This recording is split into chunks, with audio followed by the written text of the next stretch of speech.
আজকে আমি রেস্টুরেন্টে ওয়েটার হলাম। আজ এই রেস্টুরেন্টে কাজ শুরু করলাম। ভাই একটা বার্গার দেন। ঠিক আছে, এক্ষুনি আনছি। কিন্তু কিছুক্ষণ পর ভুলে গেলাম। আই হায়, একই করলাম।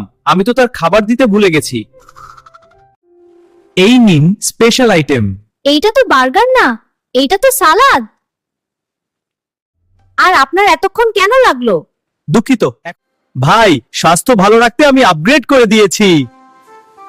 তাহলে এইটা খান, আমি যাই। আচ্ছা তুমি যাও। ভাই পানি দেন। এইটা কি সার্ভিস? ভাই আমি তো চেক করছিলাম পানি ঠিকমতো ঠান্ডা আছে কিনা। এই কমলা, তুমি ওয়েটার নো, তুমি পুরো রেস্টুরেন্টই খেয়ে ফেলবা। যাও, তোমার মতো ওয়েটার লাগবে না। এটা কোনো সময় মুখ গোমড়া করার। বন্ধুরা চাকরি হারাইলাম, এখন কি করা যায় তোমরাও বলো।